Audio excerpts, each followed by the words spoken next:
Sigamos con el tema de la economía. El peso arrancó la semana por debajo de los 18 pesos, su mejor nivel desde hace casi 17 meses. Insisto, no es un asunto que uno no valore el peso, sino más bien hay que considerar para ver el peso frente al dólar, primero al dólar. Tuvo una apreciación de 0.30% y cerró en 17.98. 17.98 pesos por dólar, una cantidad no vista desde julio del 2024. En lo que va de este año, el peso acumula una ganancia de 13.9%. Sin embargo, el gusto duró poco. El miércoles el dólar rompió de nuevo la barrera de los 18 pesos. Eso es para empezar con el dólar. A ver, ahora lo otro. La economía en general de nuestro país va a hilar 2 años consecutivos creciendo por debajo del resto de América Latina y el Caribe. De acuerdo con la CEPAL, el PIB de la región creció un 2.4%. El Producto Interno Bruto de México avanzaría en 0.4%. La desaceleración se debe, entre otras cosas, a la caída del consumo y la inversión. Esto debido a la incertidumbre por las condiciones de acceso al mercado. Durante 2024, la economía informal de México aportó el 25.4% del PIB, marcando un crecimiento constante en los últimos 4 años. Este sector no solo representa una cuarta parte de la producción nacional, sino que también emplea al 54.4% de la fuerza laboral del país, más de la mitad del valor económico. El comercio minorista informal lidera un valor agregado con 29% de la producción, seguido por la construcción y la industria manufacturera. Sin embargo, sectores como la agricultura han visto una disminución en su participación. Este crecimiento de la economía informal ocurre en un contexto de un PIB nacional moderado, que creció solo un 1.5% en 2024, lo que resalta tanto las oportunidades como los retos productivos y laborales que enfrenta nuestro país. Hablemos del tema con Jesús López, subdirector de análisis en Banco Base. Querido Jesús, gracias por tu tiempo. ¿Cómo te va? Muy buenas noches. Buenas noches, Javier. Un gusto estar aquí contigo. A ver, han hecho un análisis muy interesante, me lo parece, he visto a grandes rasgos de lo que se trata. Exactamente, te diría, luces, sombras de la economía de México en este 2025, porque es evidente que muchas de las expectativas al inicio de año se fueron cayendo, particularmente en estos 2 trimestres. Adelante, Jesús. Bueno, como bien comentas, sí hay un escenario, hablas de luces y sombras, yo creo que hay más sombras que nada para lo que fue el 2025. 2026 lamentablemente no es distinto. Vemos un crecimiento económico estancado. Nuestra expectativa de crecimiento de hace varios meses está en 0.4. Con los datos más recientes apunta que va a estar cerca del 0.3% este año. Para el siguiente año estamos viendo un crecimiento cercano al 0.8%, es decir, una recuperación, pero realmente es más por un efecto de base de comparación que otra cosa. Y bueno, al final del día hay un entorno de bastante incertidumbre. Si lo vemos desde el enfoque de la demanda agregada, el consumo prácticamente estancado, creemos que este año va a terminar un crecimiento cercano al 0.5%.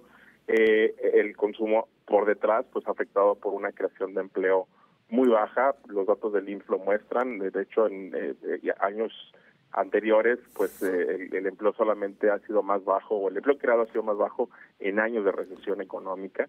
Y por otro lado, el empleo que se crea de mala calidad, ¿no? La ENO yo creo que lo refleja con más claridad, en donde pues sí ha habido crecimiento, pero muy concentrado en el sector informal. Entonces hablamos también de condiciones más precarias del mercado laboral. En resumen, pues vemos consumo estancado.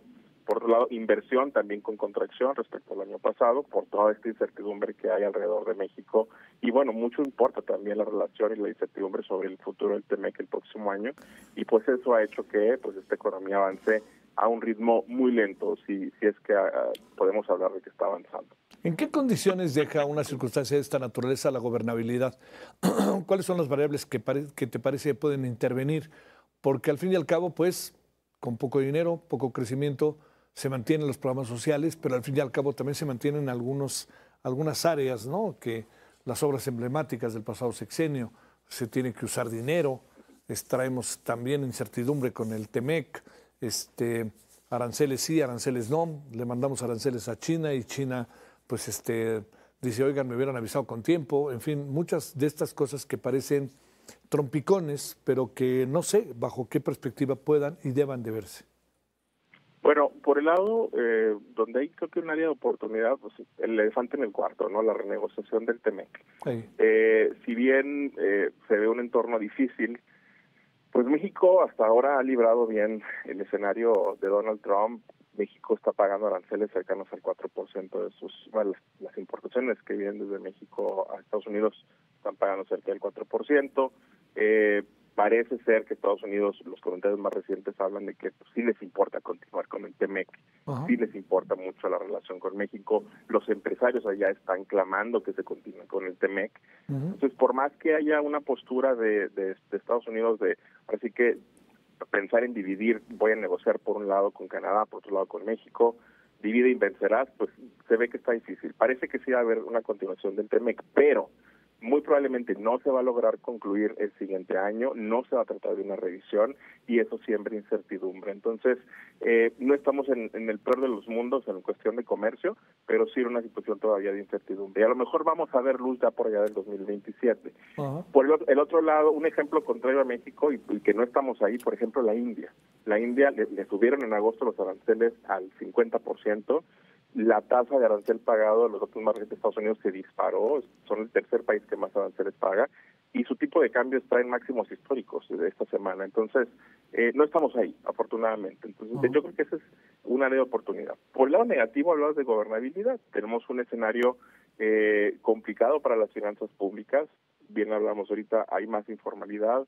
La informalidad no nada más de los empleos, sino también de las empresas. La producción en México está más cargada hacia la informalidad. Se acaban de publicar los datos del 2024 y esto plantea un reto para los ingresos tributarios, en donde tienes un déficit que no han logrado bajar del 4% ya durante 3 años y que aparte, pues esto implica un crecimiento de la deuda con proporción del PIB y pues no se vio una consolidación fiscal antes del 2027. Entonces, por ahí se van a ir encendiendo focos muy probablemente para que agencias calificadoras y se eleve el riesgo de recorte a la calificación crediticia.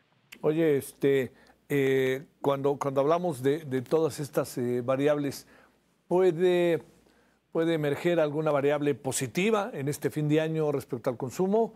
¿O la gente está, para decirlo claro, estamos muy gastados y gastaremos lo menos posible? ¿Tienes una idea cuál puede ser el pronóstico, Jesús? Yo creo que el año ya prácticamente se acabó. Sí, los datos apuntan a que, de hecho, hubo un deterioro hacia finales del año. Yo estaba esperanzado realmente con las publicaciones de los meses de octubre, noviembre, como que viera un giro, ¿no? A veces hay un ligero rebote, pero no se ha visto. Y no se ha visto ni en los datos de manufactura, en la producción, ni en los datos de consumo. Vaya, incluso la confianza del consumidor, que es más coyuntural, sigue mostrando caídas, los datos más recientes al mes de noviembre. Entonces, pues no, parece ser que el año sí va a terminar, vaya, con mucha suerte vamos a tener crecimiento trimestral en el cuarto trimestre, pero un rebote de la caída del tercer trimestre, y aún así no vamos a tener un crecimiento del PIB por arriba del 0.4. Entonces, sí se ve un escenario ya, vaya, el año ya se terminó y se terminó prácticamente estancado el PIB. ¿Cómo podremos entender, para cerrar, Jesús, cuando la presidenta habla de la economía y dice va bien y va a ir muy bien? ¿Cuáles son las variables que ella podría, entiendo que es un asunto totalmente subjetivo, Jesús, pero cuáles son las variables que podría ella estar pensando para hacer una afirmación más allá de lo estrictamente político? Bueno, más allá de lo estrictamente político, yo creo que lo que sí va bien, y era lo que comentaba en la pregunta anterior, es la relación con Estados Unidos. O sea, es un gran reto enfrentar una administración de Donald Trump, ataques constantes. México, no lo mencioné, pero seguramente en la renegociación del TEMEC va a enfrentar solicitudes de que compren inversión de Estados Unidos, solicitudes de seguridad fronteriza, o sea, cosas que no están estrictamente relacionadas con comercio, y ahora sí que México pues va a seguir en ese aprieto, en el sentido de que siempre y cuando México siga teniendo apertura comercial, siga teniendo relación con su principal socio, pues ahorita la razón por la que el PIB no está contrayéndose es porque tenemos crecimiento en las exportaciones y porque no nos están poniendo aranceles elevados como otros países. Y yo creo que en ese sentido va bien y mucho tiene que ver la relación que ha logrado mantener con la administración de Trump. Jesús López, te mando un saludo. Gracias que estuviste con nosotros. Que tengas buena noche. Excelente noche y felices fiestas. Igualmente para ti. Gracias.